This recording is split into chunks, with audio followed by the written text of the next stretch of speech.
United Methodist Church. I'm glad you're there today because I am not. I have been in Colorado this week in Estes Park at Clergy Orders. And so today I am bringing you my sermon from my parents' house in Estes Park. And because we're talking this during this series about being at the table with Jesus, I thought that I would invite you to our family's table with some of the best pastors that I know. So I'd like to introduce you to Don Skerritt, who is the pastor at Columbia Falls United Methodist, and my dad, Dale Beck, who is the pastor of many churches over the years. And today we're gonna talk about the table and the table that Jesus welcomes us to.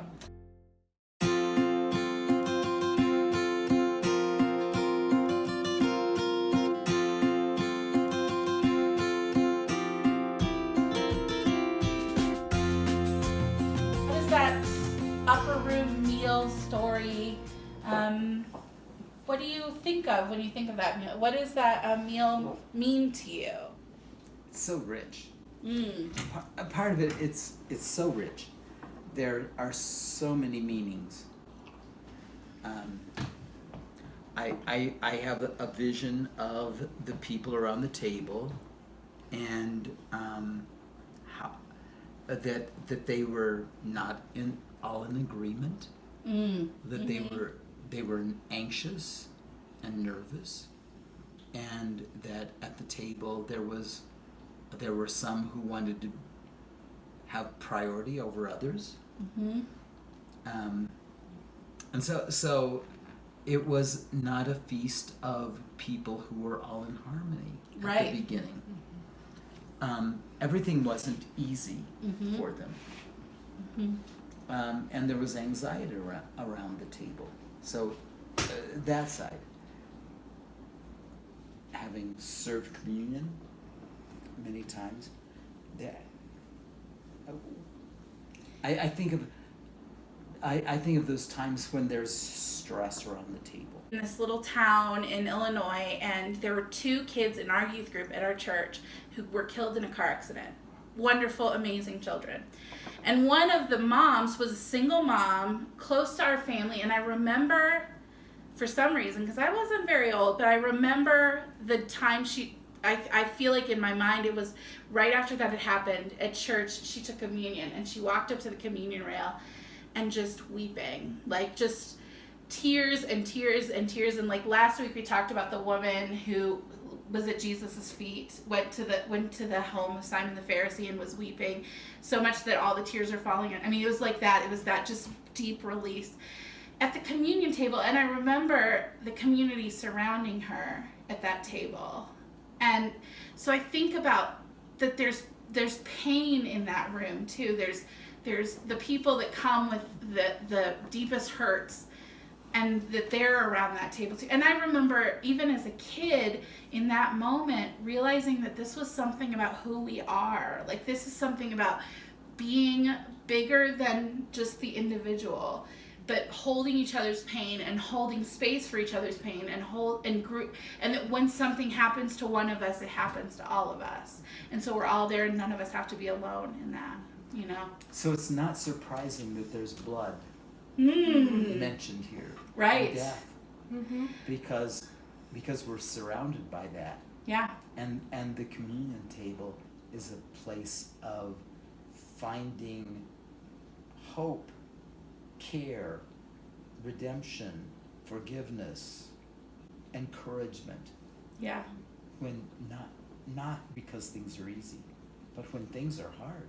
For me, what comes up is that incredible dissonance that Jesus must have felt when he knew that some of the people at the table liked him and some didn't.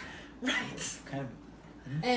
And yet there's this, it's a common table. We're all at the same place, taking care of a very human need of nourishing a body, and that's like the point of a meal. But that's never what the focus is really about. It's about the conversations and things that are happening. And so I have that in my mind that there has to be that sense of dissonance there. That Yeah. it's uncomfortable. There's Yeah. there's a guy named Jim Fleming who had a ministry in the Holy Land he had a setup where you could experience parts of what it would have been like in the Holy Land when Jesus was there, and he would describe the physical arrangement of the communion table, the original table. It would have been a U-shaped table, and by the conversations between people that are recorded in John, it's very clear that Jesus was at the second position. The first position would have been kind of the best man. That was John. Jesus was next. Judas was next as the honored guest. It goes around, and at the very end of the table, the last person was Peter. And if there was no servant to wash people's feet, the person at the last of the table should wash everyone's feet. So when Jesus put the apron around himself and started washing people's feet, and Peter objected, Peter should have done it already. Jesus was out of line. That's right, because Peter was angry at his colleagues, and he didn't want Jesus to fix it. Somebody get the book of discipline now. Right? Seriously. And Jesus must have surely understood that. And what did he say? Oh, you're terrible, Peter. No. He put the apron around his waist and started washing their feet. Yeah. That's where healing comes. Yes. Not by harming people, but by showing them another. So we're talking, the theme today is the table of salvation. The idea that the meal of Jesus can be this embodied salvation. And I think a lot of times when people think about the meal and salvation, and they think about the body and the blood, and they think about this idea of Jesus kind of buying our getting us out of jail with God, getting us out of hock. That somehow what we've been so terrible that God has needs something. But that's not actually what our communion liturgy says. That's not what the Great Thanksgiving says.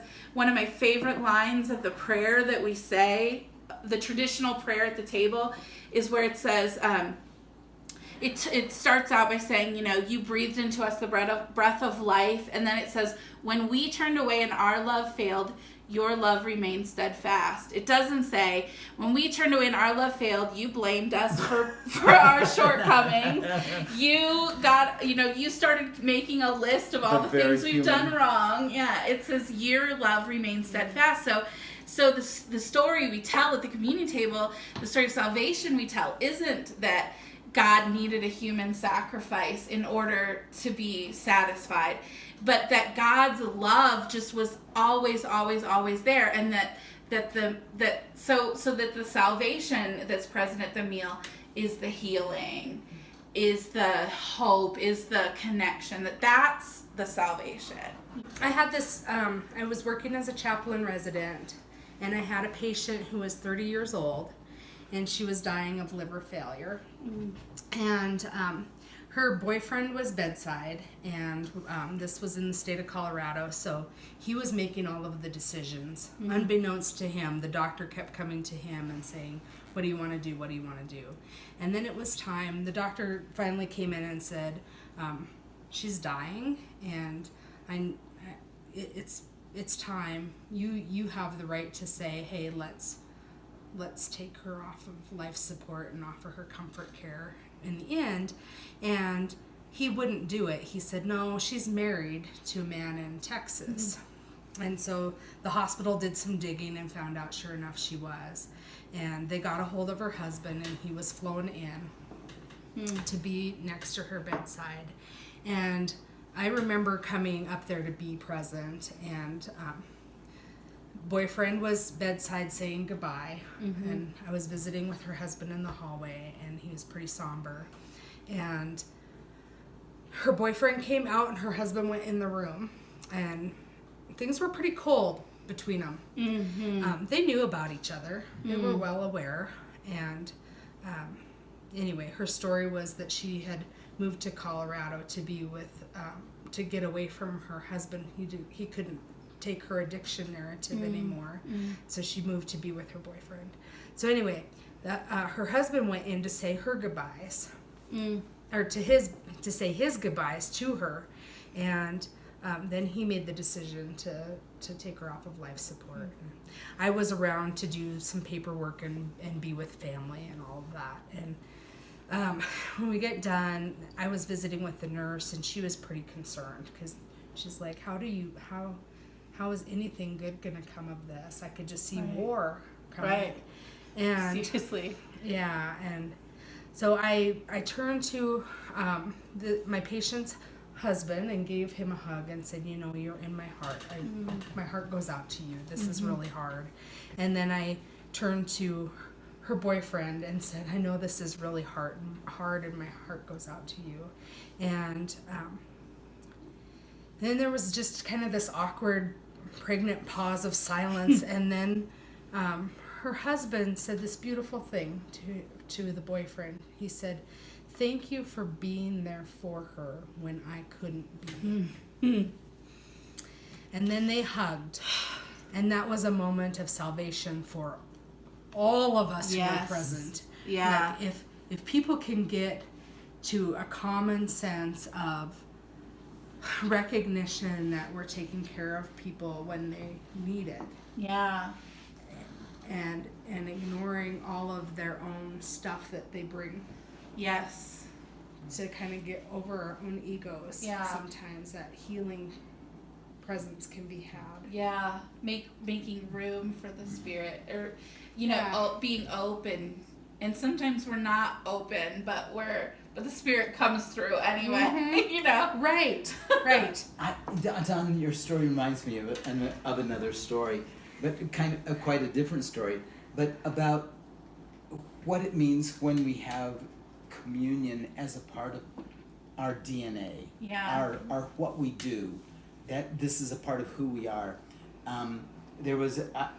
I had a church member who had Alzheimer's, and he was an interesting Alzheimer's guy because he did two things he did that were alarming and also that emblematic of his behavior. He shaved constantly, several times a day, and he went out several times a day to mow his lawn. I was like, shaving and mowing lawn. There's something there. There's something there, yeah. So he had gone to they had taken him to a facility where he could go for daycare for Alzheimer's people. He wasn't talking at this point. He wasn't really connecting much at all. And I came in with his wife, and I brought communion because we had just had communion in church, and that's what we did. We brought communion to people, and I went through the words of communion and handed him the little cup, and thinking what would we do with it? What would happen? Because he was out of it. Right. He took the cup, drank it, took the bread, ate it, and his wife, of course, was in thorough joy. But he had a habit of something, of connecting with his faith, his community, his Lord, his God, in that act. Yeah. And that act was there. It was embedded somehow. Yeah. And it was terribly salvific for us at that moment. I hope for him. Yeah. We felt connected to him in a way we hadn't felt through the whole visit. Yeah. When I was in seminary, a chapel, we always had communion every week, and I remember one of the times, the person who was presiding, one of the professors, said about the meal, he said, when Jesus took the bread, he said to his disciples, further on down the road, you're going to need to remember that this is my body. And then he took the cup and he said, and Jesus said, further on down the road, you're going to need to remember that this is my blood. And that where you go, I am with you. And I think that I love when you said that communion is part of our DNA, that it's there when we need it. It's there for us to connect, to be a part of this thing that's bigger than us. That really, truly, when we at the communion table, we talk about that it's not just us in the moment.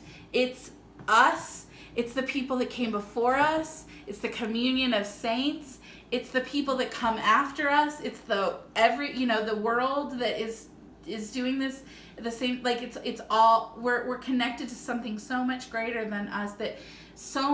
And salvation really is about, at the core, like, this isn't on me. I'm not the savior. Mm-hmm. It's a gift that is given to me, and so I don't need to have the answer. I don't need to know the thing.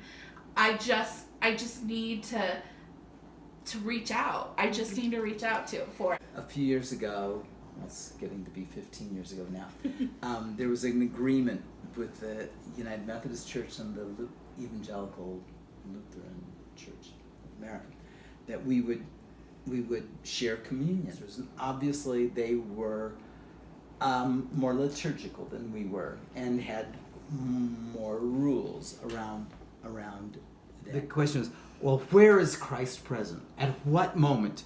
At what moment is when you do this, when you do that? They kind of thought it was when you say some words, like particularly the words, he took bread and broke it. And I really thought deeply about that. And he said, for me, Christ is present when you give the bread and you receive the bread. Mm-hmm. That's when Christ is present. It's in the giving and the receiving. Yeah. And I think we are a giving and receiving people. We're receiving from God, we're giving. We're receiving from God and we're giving. That's the primary motion of our lives. Yeah. That we receive from God and we give to God and to each other. Mm-hmm. And part of that giving is saying, I can't do this on my own. Right. Yeah. We're not alone in any of this. Part of that giving is saying, here's my extra for someone else. Yes. Yeah. And both happen at the table. They do. Yeah. Well, thank you for your insights and your sharing and joining me at the table with the cookies and the coffee. Do we get cookies now, Sarah? Yeah, you can have some cookies while I just say to the people at Grace Church, may you be blessed at the table. May you find that DNA that connects you to God and to each other. And may you go to the table and receive and be fed and go into the world this week and give of yourself to others and to God. And we'll see you next week. Amen.